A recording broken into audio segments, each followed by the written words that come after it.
Hello and welcome back to the King's College Junior School Sport Podcast. Episode 9.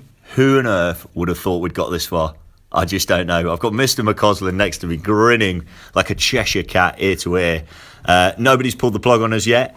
We're still coming directly at you. It's a Wednesday, recording live on a Wednesday. There's been plenty going on. I'm McCluskey, this is McCausland. Yeah, good afternoon, listeners. It's finally caught my breath after a hectic week of junior school sport. Looking forward to debriefing it with you, Mr. McCluskey. Yeah, it's been fantastic, actually. And we're going to start with the under-10 football. An absolute shout-out. A year group, we've said before, a year group that's sometimes starved of fixtures. Other schools have their under-10 fixtures on other days, which is a shame. However, we managed to get Northcote Lodge over for some A to F. We also managed to get Shrewsbury House over Saturday morning for some A to G, and it was an absolute feast for the eyes. The weather wasn't on our side, but the boys just cracked on, didn't they, sir? They loved it. Plenty of football there. The D's, as I know you're all eager to hear, did win both their games on the Friday and Saturday, taking us to a 4-0 record for the year. Well, how did they play? How did they go? Yeah, they played well.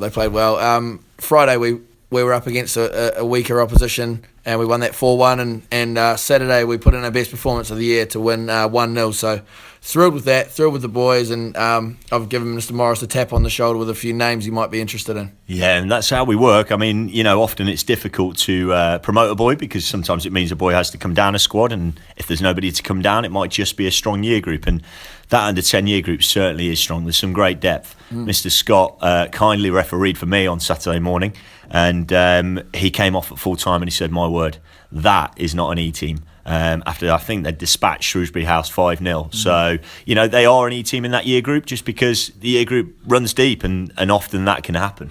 It can happen indeed. I look forward to facing up against the E's. Actually, I know you talked last week about how I've been avoiding the contact, but perhaps this Friday might be the ideal opportunity. In fact, it won't be. No, in fact, it won't be this Friday because we've got Wellington away. Not for all boys, ACEF. We've been kind enough, as we do. Our year groups are much bigger than Wellington, so we've tried to match up, and hopefully we're going to manipulate some close contests. But yeah, I did bully you into it a little bit last week on the podcast, and I'm pleased to report your 12Bs had a little run out against the 12As, and my word, what an opportunity for those lads! What an opportunity! We actually had a few of the C boys as well to push their case, and it was great. It was great to see actually the boys muscle up, rub off. Those more experienced boys were mixing the B's and C's together. It was really good to see some of the B guys step up and really direct the troops, and hopefully give the C guys a little bit more of an idea of what that level of rugby is like. Yeah, it was beautiful, and giving them a bit of exposure to, like you say, a higher grade of rugby. And talking of rugby, yesterday, so that would have been Tuesday afternoon for all those listening on Friday, the under-12 and under-13 house rugby, one of my favourite events, I have to say, basically, let's say 140 boys all out representing their houses, all up at school.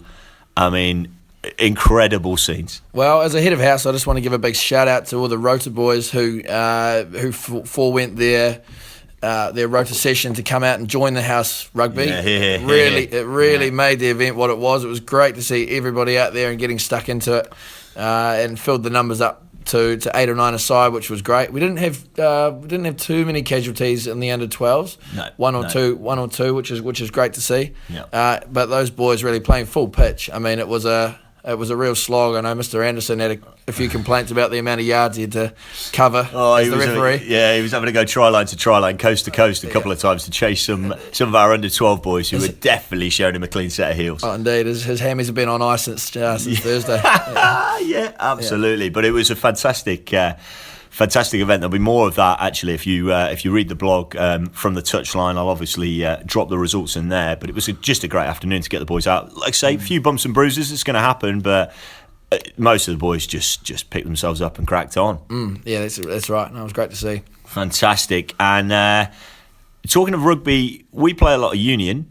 I've mentioned a couple of times I'm from Derbyshire. It's not exactly the north of the Midlands. It's basically the north for you, Mr. McCausland. All right, your geography of England not the best. And the Rugby League World Cup's going on at the moment. I've been keeping one eye on it. I haven't watched a full game, but I've been catching up with the highlights. And there was an interesting clash between Tonga and New Zealand. Discuss. I'm not surprised you've been sparing an eye for the Rugby League World Cup. We all know you spent a bit of time out in Australia. Struth, you mind us about 20 times a podcast. Yeah, I did live over there once in a while, Brisbane. Indeed. The Rugby League World Cup, it's a farcical event in my eyes. Here we go, sour grapes. No sour grapes. However, and there is always a bottom line with these things. We had players representing New Zealand in April, and now 4 of those players are representing Tonga at the Rugby League World Cup. Defected 3 weeks before the tournament was due to start. That's hardly fair on the coaching staff and all the planning for once in a 4-year event. And one of the boys playing for Tonga was actually named in the Australian side and pulled out after being named. So, I mean, I'm not a big fan of the Rugby League World Cup event. I know we won it a few years ago. When was the last time England won it? I'm sure you were a huge fan of it a few years ago. I'm convinced you were a huge fan. Strangely enough. There's a bit of momentum around there. But no, good on Tonga. Happy to see the islands doing well there as well. A lot of their players represent other nations in rugby union and rugby league, but it really is great to see the scenes after they won were remarkable in South Auckland. You had guys on car roofs with Tonga flags. You had huckers left, right, centre. It was really just a cultural celebration. You blokes love a haka. Long may that live. May that live. Yeah, listen, I mean, we could talk about Island rugby in general. We're not going to. We've hopefully got a bit of a treat and a surprise coming up in a couple of weeks' time after the autumn internationals. So we won't talk about that at the moment, but here, I wholeheartedly agree that rugby, union or league, is only strong if those Pacific Island nations can put competitive teams out. So for a neutral, great to see Tonga beat you. Absolutely. For a colleague, and I hope I can call you a friend, even more delighted. We'll move on to, one of the most popular, if not the most popular games played around the world, football. There's been plenty of international friendlies. If you're not a fan of the Rugby League World Cup, I'm not a fan of international friendly time. I'm going to be honest when it comes to football. I don't think the players are up for it massively. They end up being dead rubbers. You see these peculiar results, and I'm not convinced by them. However, Gareth Southgate playing some young lads, giving young fellas a run. 2 draws, one against Brazil last night, I think 0-0, and then a draw against Germany. I mean, world class opposition. But great to see the young fellas coming out. Do they get big crowds for those games? I know with sometimes with the All Blacks matches where we play against lesser opposition, we field a second string side. Sometimes it impacts the crowd numbers. I think so. Yeah, I think they do. I mean, a number of staff actually went to the Germany game on Friday night. Mr. O'Sullivan being one of them, and he actually got his ticket for a charity for £6. So they're obviously trying to get people through the door at Wembley. It's a huge stadium. I think 85, 90,000. What would be the maximum capacity in New Zealand? Would it be Eden Park? For the Rugby League World Cup, for the Rugby World Cup 2011, we got 64,000 inside Eden Park. So a few extra seats. Yeah, so Wembley, a bit bigger, and it's going to be difficult to fill it for that. 2 draws, 2 0-0s. I think basically the population can learn that we've got some great young players coming through. The under-17s have done well. That's been well publicised, although I wasn't an enormous fan of their celebration when they were handed the trophy at a recent tournament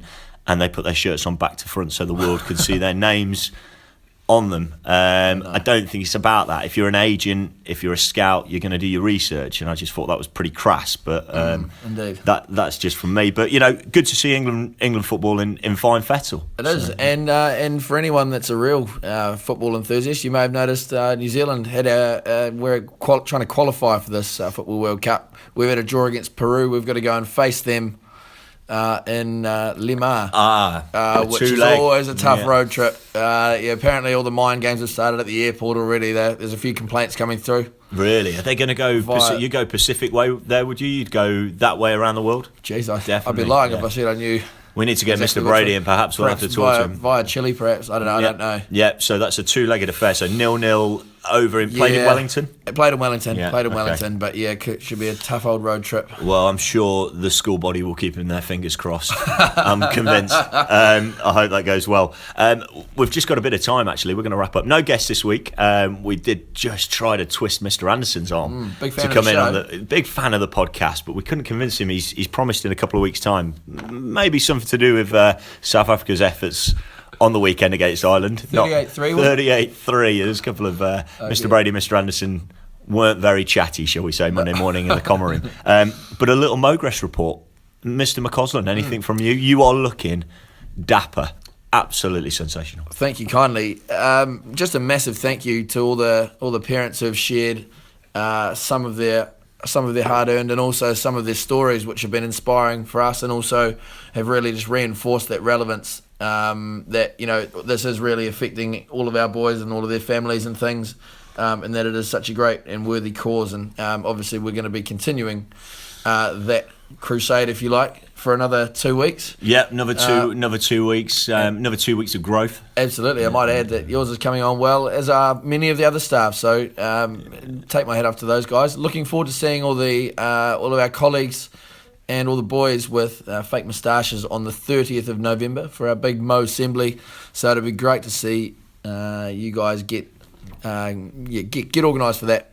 You want to be looking sharp. Yeah, that'll be superb. Relegation zone, for those that care. Certainly Mr. Moore, still struggling. Teenage years, 19. I'm going to put Mr. Hipkiss still in there. I mean, I've been really surprised. There's a bit of salt in there as well. But he's struggling. Mr. Locker, also struggling. Mr. Cheers has been a real dark horse. He is. Yeah, be a podium, wouldn't he, at the moment? He would certainly be in the conversation. Yeah. I was actually on duty with Mr. Moore today in the Rushmere playground, and some transition boys were asking Mr. Moore why he wasn't doing Movember. Oh, that's which was like a dagger to the heart. Quite a sight to behold. Wow, I mean, a strong breeze would give him a shave at the moment, wouldn't it? A strong breeze. Absolutely, deep purple his face. No, but on a serious note, just to finish, I mean, we've had a definite push to try and get the boys to feel more comfortable about speaking out. A lot of Movember this year is to do with actually men's mental health. 3 in 4 suicides, sadly, in the UK are men, and we're just trying to get the boys to feel comfortable about speaking about their health, speaking about how they feel, and it's all tied in. So a real worthy cause. We've enjoyed, obviously, lots of hilarity, lots of chat around the common room and on the sports pitches, but there's a serious message, and we're hammering that home. But that's it for this week. Like I say, we're trying to twist a few arms to get in on the podcast, and hopefully we will. Last words, Mr. McCausland? Good luck. Good luck. And we'll see you all pitch side soon. Bit more house cross country coming up. But thanks for listening. Take care.